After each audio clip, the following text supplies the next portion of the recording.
Human mag-resort hopping, delicacy shopping, ug magdaro, ipadayon nato ang paglibot sa lungsod sa Poro aron mas mailhan gyud nato kung unsa kini kay enchanting.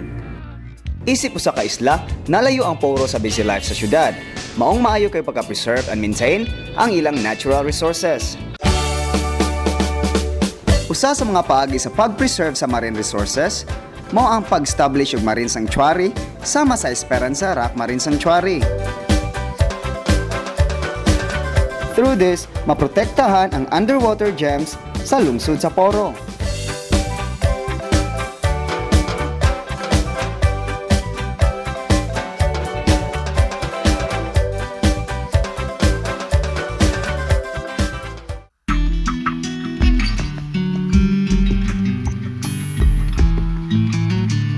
Gawa sa underwater treasures, gihingusgan usab sa mga Porohanon ang pagprotektar sa kalasangan, ilabi na sa Barangay Pagsa, pinaagi sa ilang Barangay Council.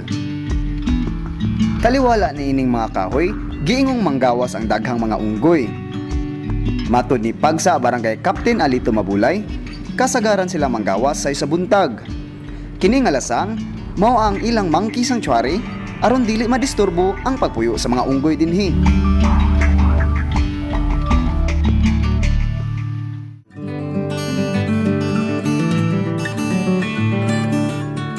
Ang kadagatan sa Poro, dili lamang batuon. Tungod kay makita sa Mactang, Barangay Esperanza, kining public beach na adunay white sand. Gitawag kini og Mactang Beach. Giingong historical ang maong beach. Tungod matud sa mga taga didto, aduna kunoy nakautan nga mga espada, taming, ug uban pa nga gituuhang iya sa mga sundalong Espanyol. Dinhi usab na sumpay ang sugilanon sa mga katiguangan. Na posible kuno nga didto mahitabo ang gitawag og Battle of Mactan, tali ni Lapu-Lapu ug Magellan.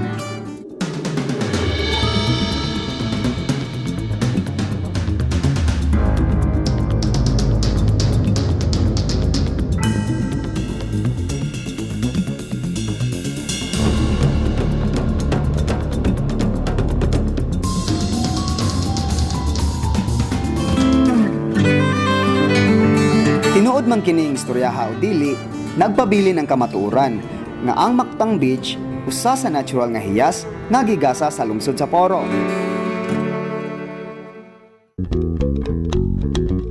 Mga suruyan, are you ready for some action? And now, the adventure begins. Ato na karong sudlon ang langob nga nahimutang sa Barangay Pagsa. Dili ta makakuan og unsa gyud ang tuig basta gikan sa among mga katiguangan amo na gid nasunod ang Tangob Cave nga mao na gid siya nga gikan gyud sa kinaihan.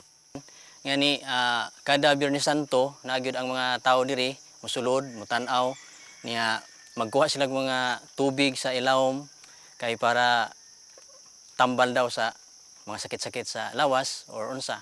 Natay entrance nga 10 pesos kada tao niya kinahanglan magamit tag helmet, kinahanglan isulot nato sa atong ulo kay aron dili ta makuan sa mga bato panalitan og naay mga gitawag namo diri sa karaan nga sinultian tunggo, di ta masabod ba. Niya mogamit gyud ta og kaning flashlight, headlight kay aron nga tungod sa kangit-ngit dito sa ilawom sa langob nato. Sa kanatong makita dito kanang mga gitawag namo diri og kabiyawan kanang murag mga kabog bitaw nya kanang mga sayaw nga langgam nga mao'y magsigig sulod diha unya dili sad permanente makakita tag mga sawa mga snake dagko manong dagko dai. Hard hat? Check. Headlight? Check. Local guide? Check. Ready na ta? Let's go! Mismo si Kap Alito ang nigiya kanamo sa among pagsulod sa Tangob Cave. Dili kayo dako ang entrance niini. Busa kinahanglan nga maglinya ang mga mosulod. Isugad kanamo kining jaw-dropping rock formation. Amazing kayo ang rock formation diri sa ubos. Sa inyo nakita ang iyang rock formation mura siya porma sa mga tao.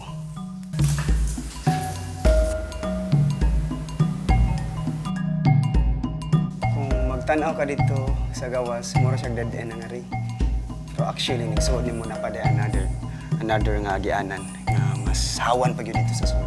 Aside sa rock formation sa sawg ug sa ceiling sa cave, duna say tubig dinhi. Mao ni siya ang tubig nga nagpundo gikan sa mga tino sa maani. Tino nga tubig gikan sa taas paingon sa ubos. Ingon nila bisag unsa man pa kuno ni og kabo sa mga tawo nga mga ligo nga ri, dili gyud kuno ni mahurot tubiga. Ug sa una pa daw wala pa ni treasure, ang gidaghanon sa tubig ani abot kuno didto.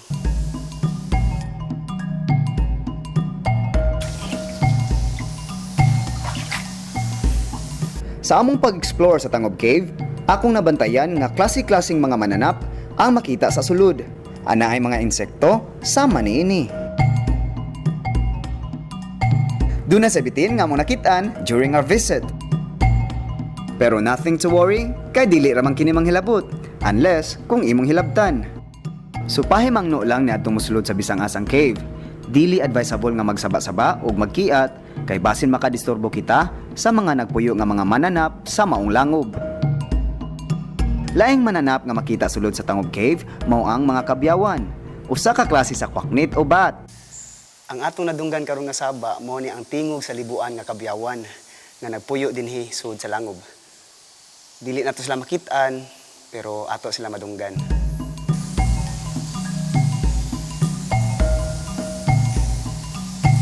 Human sa pipila ka minuto nga pagstay sulod sa Tangob Cave, migawas kami nga puno sa talagsaong kasinatian nga dinhi lamang namo naagian ug nakita. Nindot kay experience kung kamo makasulod. Kay sa sud dili lang usa nga mga creatures sa makita kundi mga klase-klase sa mga creatures like sawa, kabyawan, ug mga sayaw ug uban pa. Nindot gyud kayo.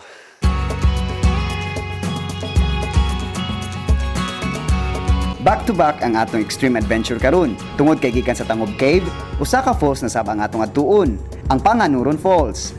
Bisan to nahimutang sa gamay nga isla, kompleto gihapon sa mga natural wonders ang lungsod sa Poro. Sama ni ining falls nga atong adtuon karon. Kini nahimutang sa Barangay Libertad. Dali ra kaning tultulon tungod kay nahimutang kini duol sa Libertad Marine Sanctuary. Ug kun kamo dili suhito sa lugar, mamahimo kamo mangutana sa mabi-abihong mga puruhanon ug magpagiya sa taga-barangay o di ba kaha sa mga taga-munisipyo. Dunay duha ka trail nga mamahimong agianan sa dili pa nimo madangat ang pinakatumoy sa Panganuron Falls. Ang una, mao ang pinaagi sa river. Mao kini ang girecommend sa mga taga didto nga maayong agian kung paingon pa ka sa falls. Tungod kay maagian nimo ang level sa falls, nga mao ay makapanindot sa imong pagsaka paingon sa labing ibabaw nga level.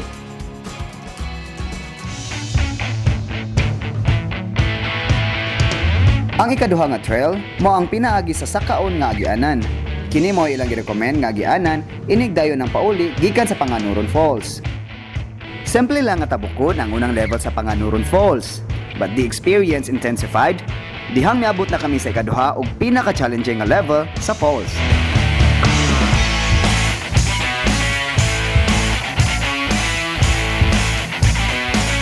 Amo kining gikat-kat nga walay harness. Pahimangno sa mga mobisita dinhi, pagdala ka mong PC o harness aron mas dali ug mas safe ang inyong pagkat-kat sa falls. Ang akong mga kauban, game sad kayo nga mikat-kat sa very challenging level 2 sa Panganuron Falls. Human ma-overcome ang challenge sa level 2, sayo na lang namo ang pagsaka sa mga misunod na mga levels.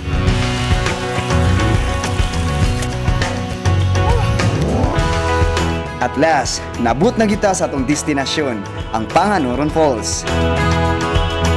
After 2 hours nga challenging kayo nga river trekking o paglakaw na to sa mga batuon kayo nga mga levels, finally, naabot na kita dinhi sa Panganuron Falls, dinhi sa Barangay Libertad, lungsod sa Paro.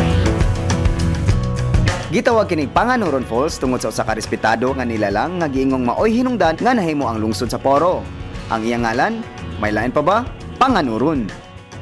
Sa among pagbisita sa Panganuron Falls, among naila-ila og nakauban si Mindy Stockman, usa ka Amerikanang membro sa US Peace Corps. Sa sanyaging tuig, abot ko. Kay sanyaging Agosto, kay mag-training tulo ka buwan ug abot sa kamote sanyaging November. Dinhi sa Poro, daghan o porahanan damo ang projects naay sa livelihood, sa ecotourism o sa fisher folk. Pero ninyo ang tourism kay special ang Camotes Festival kaayo. Makabilib gyud ang pagbati ni Mendy alang sa lungsod sa Poro ingon man sa Sugbo. Unta kita mga Pilipino ug Sugbuanon ato kining matupungan o di ba kaha palabuan pa nga pagmahal alang sa atong kaugalingong lugar ug hiyas alang sa moabot nga mga henerasyon. If you're interested in a simple, natural, relaxing getaway from the busy life you surely lead, I personally invite you and welcome you to Poro Camotes. We'd like to invite everyone out there to come and see for yourself. To see is to believe. We have very hospitable people. We are a very peaceful town, and I think you will enjoy. Kinsay magdahom nga nasa usa ka isla, natago ang total and extreme experience gikan sa dagat, langob, falls ug daghan pa. Unsa pa niyong gipaabot, bisitaha ang Camotes, bisitaha ang lungsod sa Poro. Ako si Matt, dinhi lang sa atong programa nga para natong mga lagan nga ganahan kaayo ug hilig kaayo mag.